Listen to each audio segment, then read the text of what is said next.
Okay, good to see this audience. 2 meetups ago I was speaking at Alkmaar, and it was 12 people. It was just cozy and interactive session. Today this is a big room. If you don't hear me, just let me know, because it's hard to judge from here if I'm loud enough or not. Okay? It's okay. Good, perfect. So my name is Pavel Chnyaev. I'm continuous delivery architect at Levi9 IT Services. With my daily work, I help our customers to assess, create, and optimize the way they deliver their applications to production. And yeah, I'd like to talk today about feedback and about types of feedback that continuous delivery process can bring. And also, most important feedback, of course, comes through testing, and I will talk about testing and about types of testing, and again, what kind of feedback it produces. It will take about half an hour, maybe 40 minutes, depending on the pace. If you've got any questions or you want me to clarify on something, just raise a hand. It's very welcome during the presentation. If you disagree with something, or if you have something like yes, but, or what if, just let's do it after the talk. This is not something it wasn't planned. Hope it's the word. MacBooks. Okay. Well, seems testing. So, the feedback from this test is that, well, it looks okay. MacBook looks okay after all. Okay, so just to set a bit of the background, very shortly about the company I work for. Company is called Levi9. We are IT services software development company. We are a company of more than 700 people. Mostly located in 3 countries, in Serbia, Romania, and Ukraine, with a head office in Amsterdam. We recently opened office in Lviv and Belgrade. More people will come there. We focused on the Dutch market mostly, and we develop software with these companies and for these companies, and a lot of these companies we develop core software for them. In 2015, in Hiarte survey, we reached 100% customer recommendation score. I believe this is cool. A bit about me. So I've got 12 years working experience. I started in 2004. I come from Ukraine. I used to live in Estonia. Almost 2 years ago, well, in October it will be 2 years, but 2 years, I moved to the Netherlands to continue working. Some fun facts about me. I love cycling, and I needed to move here to find this out. I even bought a road bike for me, and now for my wife as well. So I participated last year in Alpe d'Huez. It's going up the mountain, and yeah, I was proud of myself. Then I participated in March in the Holland 100. It was 10 kilometers ice skating and 90 kilometers cycling. I failed 10 kilometers ice skating. I did only one round, 3 kilometers. And because, well, before December last year I didn't know how to ice skate. So, and it was first time on natural ice, and I failed miserably. I was doing one round, and while I was doing the first round, people were doing already the third one. And at the end of the first round, somebody hit me, so it was also not a pleasant experience. So I felt nice. But then, after all, I did 90 kilometers cycling, and it was fine. I was also proud of myself, and afterwards, in June, I did Alpe d'Huez 2 times.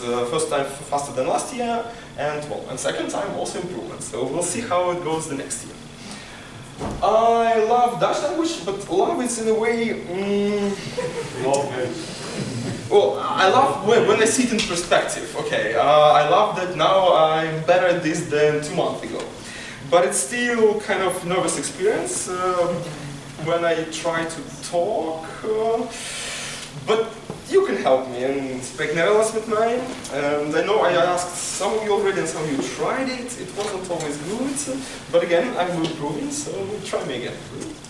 Okay, now a bit more serious stuff. So I am into software development processes, so my background is in IT operations, but I started with automation, with DevOps, with continuous delivery more than 4 years ago. But the more I work, the more I see that it's not only about technology and it's not only about automation, it's actually a broader thing that you need to do to start improving things. And I call it software development processes, but maybe it's not the right word, but this is how I call it.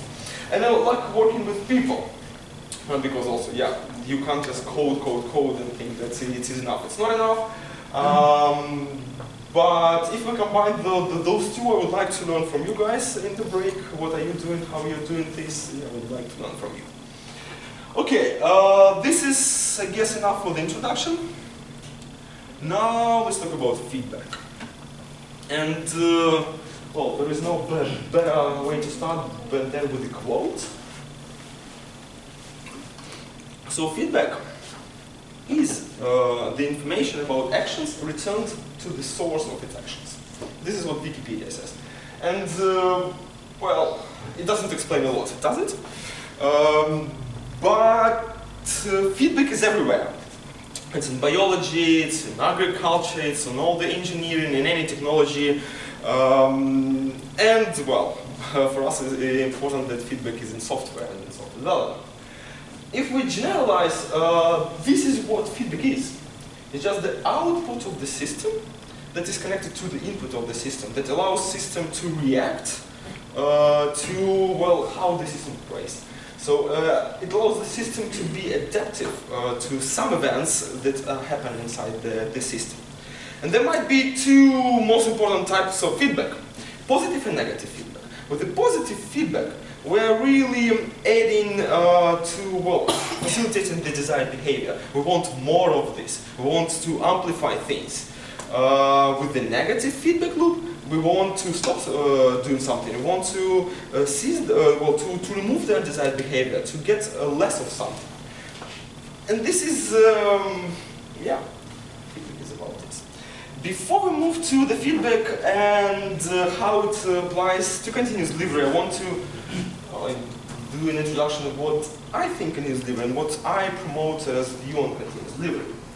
So this is what I think of continuous delivery. And well, it's not probably fair to call it continuous delivery.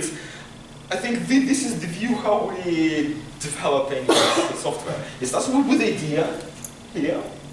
That is then, well, yeah, it's generated, it comes from the business, and the idea is turned to the epics, to the user stories, it's planned, it's prioritized, it's finally moving into sprint where the magic happens, then it's built, then it's tested, then it's released, and then it's finally in operation. And this is why we are doing this, just going through the whole circle, from here, from idea to operation. And the funny part of this is we want to do it as fast as possible. Times when we could spend a year on this or a month of this are kind of gone. And the problem if we take a lot of time is that the feature that was envisioned here by bright business people might be no longer needed. Or it is too late, or your competitors implement it faster and they steal all the market and they need to try it harder.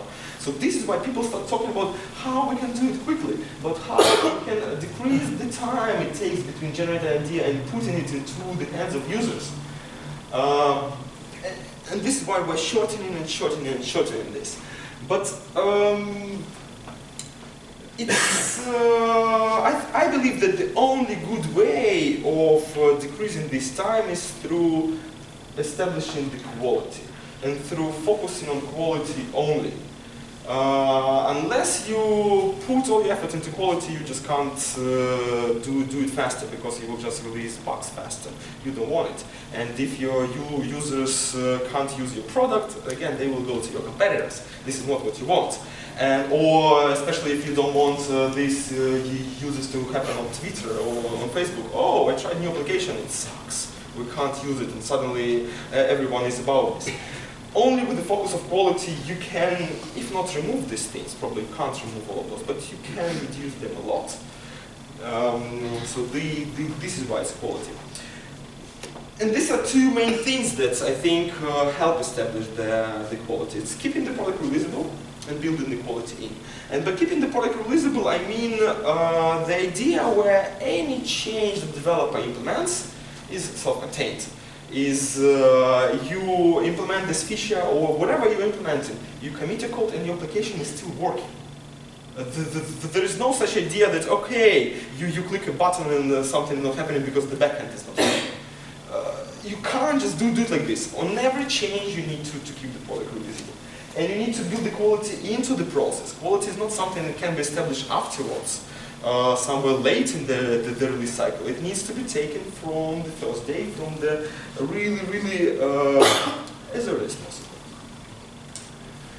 So yeah, I believe if we're talking about keeping the product releasable and building the quality in, we're mostly talking about these three things, about these three stages, and this is what, yeah, with developers, you see this all the time. This is actually where all the work is happening, all the feedback is happening. Because this is actually what consists the delivery pipeline. On one side of it, we throw the source code in. On the other side, we get the working software. And we go through this cycle of build test release for any change that we are producing. On the build stage, we just work with everything that makes sense to work with the source code.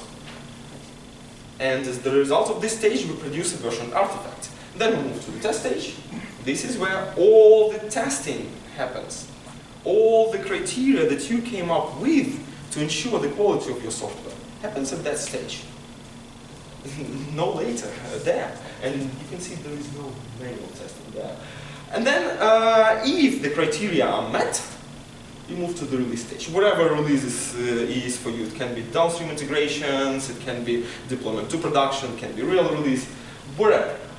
And most importantly, the testing. So the thing that I believe is that you need to run all the tests at this stage. You need to run them in parallel. You need to prepare all the infrastructure when it's needed to run the tests, specifically for those kind of tests, because you might end up with a different infrastructure there, and then destroy it immediately afterwards. There is no DTAP, and I believe in more modern processes there is no place for DTAP street, because you need to make all the testing at one time. You can't just make tests later in the process. It's just too expensive. But then you need to run them together all the time. You need to run them over and over again so you can catch the problem if it happens.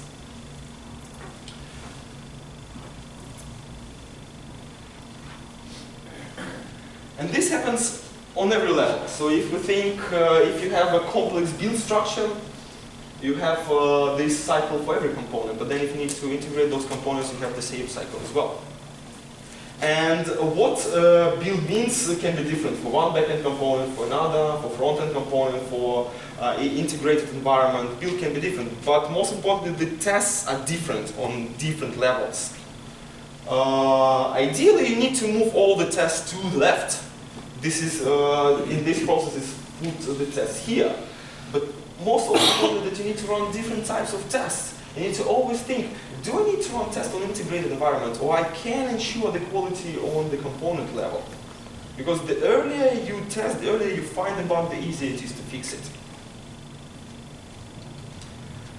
Getting back to the feedback. So, I believe feedback is core of any agile or lean process. Oh, it's never said in a book like that. But I believe the whole idea of lean and agile is to be always aware of what's happening with your product, how it is being developed. Are we still on track? When we will release this feature? Are developers happy or not? Do we need to change anything in the process? We can answer all these questions only when we get feedback from the process, feedback from the systems. In most cases, feedback comes in a way of, well, metrics. We can produce 15 story points every sprint. But it doesn't have to be. It's just this is how, in most cases, we experience feedback by numbers, by KPIs, by measurements. But then, If we move to the continuous delivery and think what kind of feedback is possible for continuous delivery, I would like to split this whole story of feedback for continuous delivery into two main groups of users who need to receive feedback. And those are development teams and business teams. And let's start with development teams. What kind of feedback do they need and from which stages do they need? Well, it's from all of these, I believe. From every stage. So from build stage, we can receive feedback, well, how is my application being built? Is it fine or not? How are my unit test? Is the code okay? The code quality, is it okay or not? All of these questions. In the test is the feedback if it is the quality software. And if it's not, what do I need to do? Where the problem is? What to fix? This is the kind of feedback. From the release, it can be deployment, or it can be integrations. Is it working correctly or not? Are we still closer to our mission? And finally, operation. And this is why I believe DevOps movement appeared, to bring this feedback to developers. Because developers need to know how their software operates in production. From performance perspective, yes. From bugs perspective. And if you think of this, this is an interesting feedback loop. There is like the famous thing that you build it, you run it. As soon as developers start receiving at night pages that the application is broken, they are pushed towards creating quality software. Because the feedback that they receive is negative one, it doesn't allow them to sleep well at night. Same with the performance. If it's not working correctly, the developer needs to see it. Otherwise, in some companies or in old-style companies, this can be a different department. Okay, there might be a different test department, and then there is no feedback. Some other people are doing testing. How are they doing this? Who knows? And then all the problem starts. It works on my computer. It doesn't work. It's not a bug. It's a feature, and all of those things. Because it just it's not a feedback when another person comes to you and tells you did a bad job. This is kind of feedback, and we humans are bad in providing these feedback because, well, it's easy to say you did a bad job, but probably, oh no, I was fine. It's you who found out the correct thing. But it's hard to do the same with the metrics, or measurements, or the processes that provide feedback because they don't care about you. They just give you pure information. Then if we move to the business I believe starts here. They need feedback from all of these stages as well. They need feedback from planning. Okay, how do we split this bright idea into epics? How do we prioritize this compared to our other features? When will it be delivered? With the coding, how is sprint of the team going? Will they probably release this new feature this sprint or not? This is the kind of feedback you want to receive. With the build, well, maybe this is the stage, not very interesting. But from my experience, business people like to see green builds and they don't like to see red builds, the broken builds. And this is the feedback that can be provided to them as well. Tests. And this is important part of feedback because this is what gives the business the idea of are we still providing the features that we promised to users? And if we're creating new features, is it what we requested or not? Test is very important for business. Release, yes, how it goes. An operation is, are we making money or are we losing money? Are users happy with our software or not?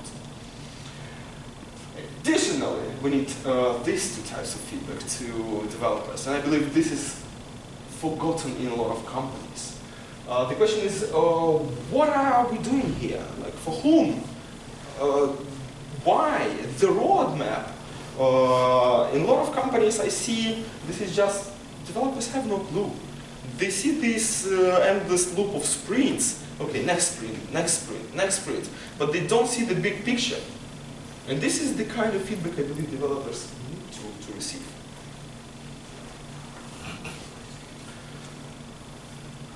Now, quickly, if we can think of this pipeline as a bit of a different way how it goes into lean startup. But the story is still the same, and the feedback is still the same. We iterate through build, measure, learn cycle. We come up with the idea, we implement the idea, we see if idea is needed by users and if we need to invest more into this, or maybe it's not needed. And just the same representation, just in a different view.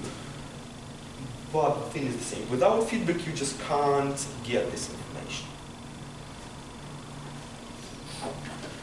Now, let me get you acquainted with the testing pyramid. Or you know probably it already, but still, I will tell the story of feedback in the testing pyramid.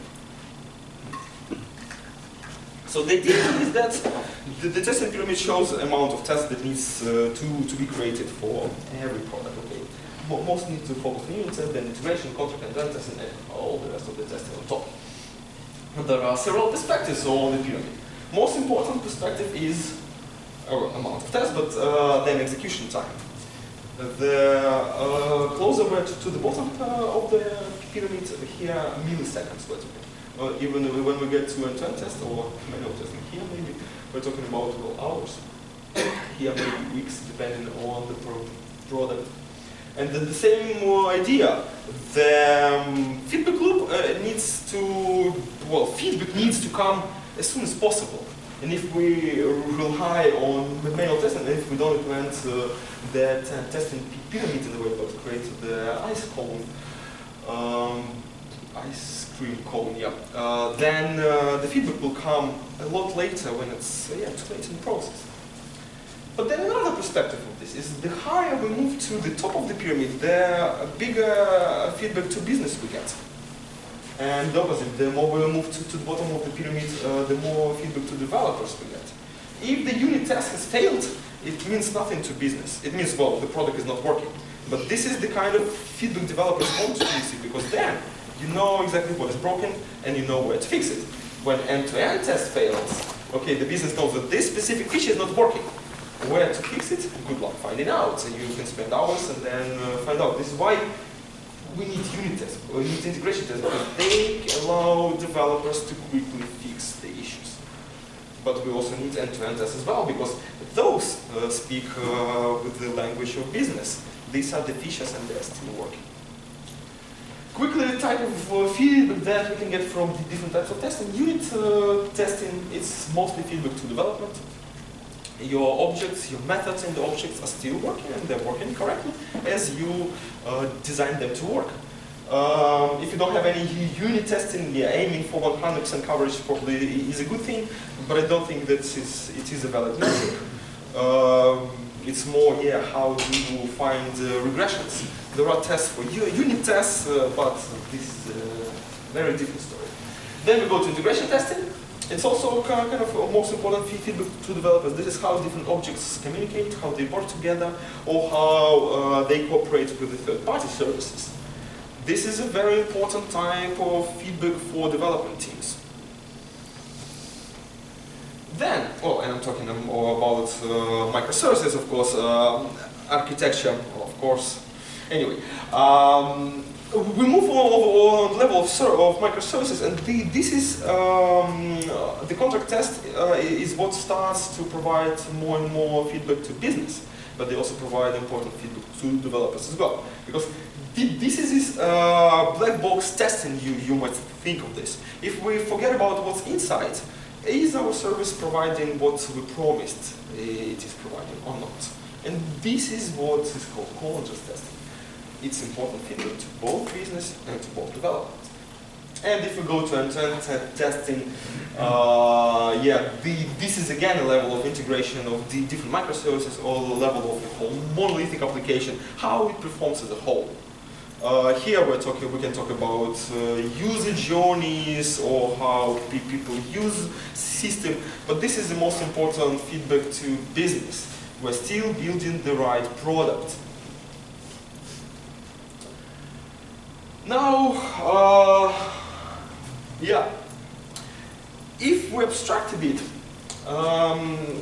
I think of these 4 types of testing as, they have in common the idea that if we think about unit and integration testing, they happen inside one microservice. But then if we abstract from what's happening inside microservices, contract testing is kind of unit tests for microservice. You do the same thing. You send inputs and see how the service reacts to it.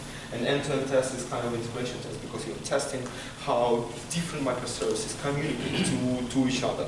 Okay, they're completely different how you do those, but logically I think of them as more or less the same, just which level you're testing against. A bit more about some types of testing. So I believe the contract testing is the most important type of testing that appeared for microservices. But it's also important even to more monolithic applications. It's just I've never saw we implemented it for monolithic applications. But it's important because okay, it's be it microservice or be it component, it creates some kind of promise. What kind of service I can provide to you guys, to other microservices or to well, some external consumers. And this is what we need to test because we don't want to break the contract. There are two types of approaches to test this contract. One is called consumer-driven contract testing, another one is called producer-driven contract testing. Producer-driven contract testing says that, okay, I know what I promised to you, I will test that my promise is still valid. I will only create the test. Consumer-driven contract testing says, okay, your users can tell me how you're using my service, and I will use this information to test my service. So I don't break the contract for how you are using it. The difference is subtle, but it is in a way that how exactly you're doing this. Who creates those tests? Your users or your consumers or you as the team who produces it? And ideally, you don't want to change your contract ever. In a ideal world, you have only one try to make it right.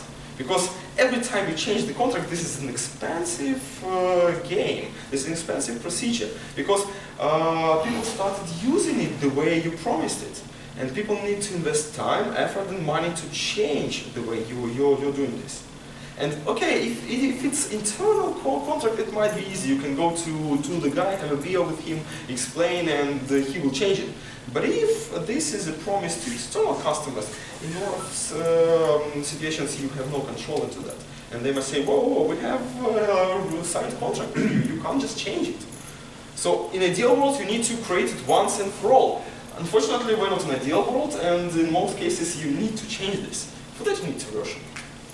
Okay, how to version is a separate story, be it 1 to 3, semantic version in major minor, be it in URI or in metadata. There are a lot of discussion over this on the internet. I want to get just one idea that you can't just change the contract. You need a way to, if you want to transition, you need to have to arrange it in a way that for a long period of time you will run both versions of contracts. It happens like this. So imagine we have a service with the contract 1.0 and some services consuming it. You want to transition it. You transition to 1.1, but you're running those two together and you're testing those two together. Then you announce to people, well, here is the new version. And people start transitioning. And between these two things, it can be, well, days, months, years, depending on how lucky you are. But only when every consumer has moved to the new version, only then you can deprecate the old version. And this is not a fast process at all. This is why you better not change the contract, because this is expensive and this is hard. But again, this is the reality. Don't break the contract. This is the main thing. Test, test, test, test over it. This is what you users do.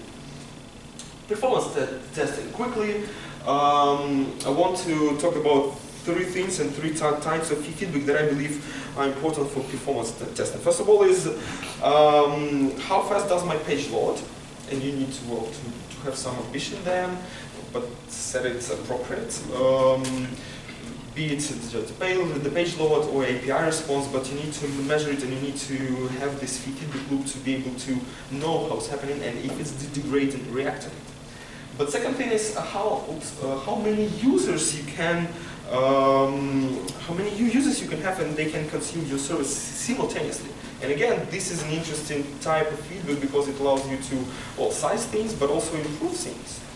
And finally, how soon you can scale and how easy you can scale, because this is also another type of feedback for performance. If your application has sudden burst, how soon you will be able to react on it? Or will you just degrade or stop working? Performance testing provides this feedback in a confidence type for business that, okay, we're safe to go, we're safe to operate our application in production. Manual testing. Well, I don't like manual testing, really. I think there is no place for manual testing in the process. However, I believe there is a place for exploratory testing. This is something that I believe is needed because it allows people to, well, get familiarized with the system, look at the system through the eyes of users.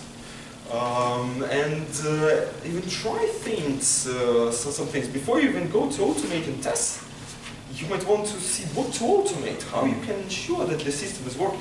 So it starts always with this exploratory or manual testing. And some of the ideas you won't be able, some of the exploratory tests you won't be able to automate ever, so you might still need to run those. But to me, most important part of exploratory testing is that it gets this tool for developers and for testers to try the system, to look at how it's working, and then to get their own feeling of the system. Finally, resilience testing. And well, it's also a very important type of feedback, because if you look at this system, what will happen if this service dies, or this service dies, or these two die, or the bank pass die? Will it be still working or not? And this is, again, very important type of feedback for business, how ready we are to operate under real-life circumstances, but also for developers. Are we creating the resilient system or not? And how we can, if we start losing the service, how we can make the system work. A couple more ideas to start finalizing. Who creates tests? Interesting question that, yeah, scares everyone. I think developers need to create tests. I think there is no better person but a software developer to create tests. However, there is a problem with this statement, because developers are known to be bad at creating tests. Developers are known to be bad at creating secure software. And there is no workaround around this but to teach people, but to teach them how to do it correctly. To teach them through exploratory testing, for example, how to look at the system through the eyes of the user, how to break stuff, how to think even to this, yeah, how would you ensure that the code you are creating is the one that should be working? Because again, ideally you should create a test whenever you create a feature. In the same time or before, yeah, if you prefer TDD, but not afterwards by somebody else. And especially if you change some feature, you need to change the test. Otherwise you will go to your delivery pipeline and your test will fail, and it will be okay, we just haven't updated the test. It's the wrong feedback that you're providing, it's the wrong behavior that you are facilitating. Because you want, with any change to software, you want to keep it releasable and you want to retest it. And you want it to, so ideally with the same pull request, with the same commit that you're doing to change the code, you need to change the tests. And the test should belong to the same repository. Instability and slowness. This is what happens when companies start automating tests just from looking at the test cases. Well, we have 300 test cases, let's automate them. And suddenly, half a year later, some of the tests are sometimes green, sometimes red. This is called flaky tests. They need to be removed completely. They don't provide good feedback. They provide wrong feedback. They provide the feedback. Oh, the test has failed. It's okay. It's always failing. Try the second time. What is wrong? It shouldn't be like that. Because the right type of feedback, the test has failed. We need to stop doing whatever we are doing and immediately fix those. Not rerun them. Not maybe it will work, because then you will end up 3 times rerunning. No, it's still red. Probably it's finally broken. No, it shouldn't be like this. And the same with the slowness. If your tests take hours and hours to complete, the feedback will come just too late. And this, if you remember the slide with the parallel testing, you need to parallelize your tests. You need to randomize your test suite so you won't create specific orders, specific dependencies between tests. But most importantly, I believe you need to create an idea of time to live for testing. You need to finish your testing within 2 hours. And this will force the teams to parallelize it. And yeah, because if the testing takes 10 hours, split them into 5 streams, it will run to 2 hours in total. But this is very important because the feedback in 10 hours, it's too late, I believe. It should be, even 2 hours, it's too late. Even 1 hour is okay. Ideally, feedback should come as soon as possible after you commit, after you code, you test it, it should be quicker. Maybe my ideal time would be to go for coffee, return back, and here is your feedback, everything is fine. You can continue. But this is, yeah, of course, not always possible.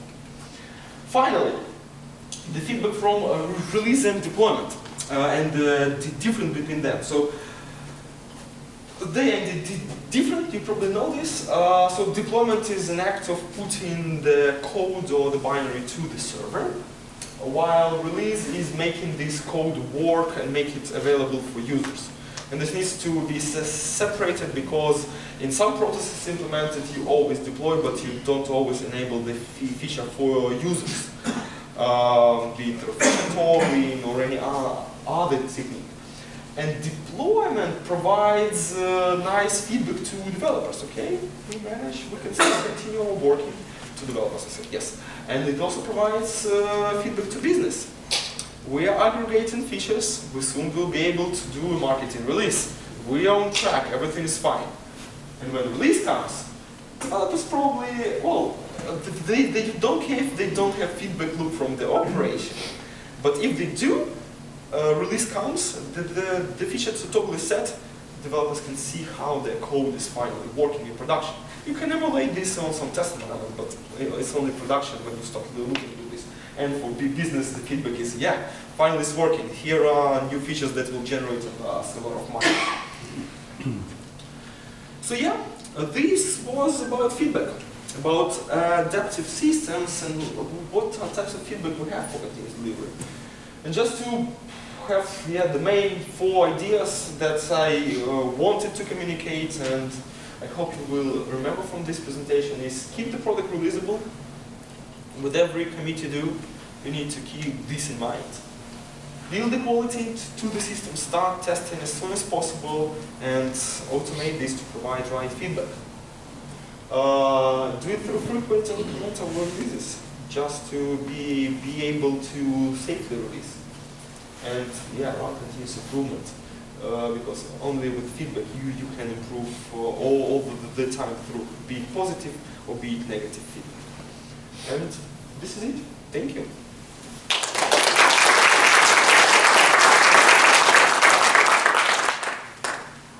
And it was 38 minutes. 30 to 40, as I promised. Any questions? I have a question. You were mentioning in one of your previous slides the test cycles, where you define provisioning, infrastructure, and disposing infrastructure. What is your best practice in that? Because I saw that I think it was the parallel testing slide. Yeah. So how do you keep your environments consistent? So what are your best practices? Probably it's not part of this presentation. Yeah, but still, so your question is how can we create this environment, or what do you mean by keeping consistent? Yeah. Well, you can, if you run infrastructure as code or Docker containers or whatever, you have a means to recreate your infrastructure at any time. And this is the big benefit, because you know exactly how much time it will take you to provision infrastructure. Again, be it 1 hour, be it 15 seconds, you need to know this time, and it needs to be repeatable and reproducible. And then when you automated this, you can automate this process. Okay, we're running these 5 types of tests just theoretically in parallel. Let's create 5 environments for those. Let's run those tests and then destroy these environments, because then environment per se loses its value because you can create it any time. And this is why I'm promoting just stopping using DTAP, because the idea of DTAP is that you get hold of that environment of that server and you keep it forever because you can't get another one. But in a world where you practice immutable infrastructure, it's a lot easier. You can run the same infrastructure locally or remotely. It will be identical. But you need to first of all do those steps to run this configuration management, to create this automation to provision infrastructure.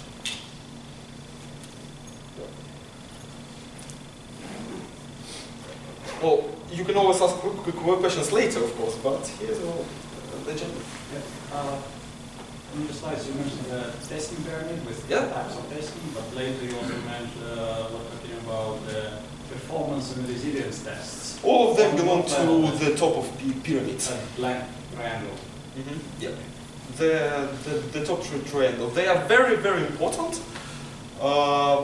But the thing is that you need first to focus on the rest of the things before you can even go to performance. It makes no sense to even continue with performance and resilience if you're not safe to change the code.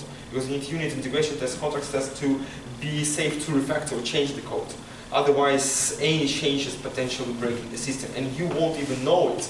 This is the worst scenario, because if you don't have those tests, you can learn it a month later, if not years. So suddenly then, yeah, it's too late. When you were talking about feedback, you said that the build should also give feedback to the business. Yeah. Because they like green lights. Well, they don't like red lights, but don't you think that this kind of fight the principle to supplement the developer with continuous feedback, that his build breaks, that prevents him from committing the code because he knows that you'll get punished from management, let's say? So your question is, should business get this feedback as well, or it is the feedback for developer only? Feedback, yeah. I still believe that business needs to take to receive this feedback.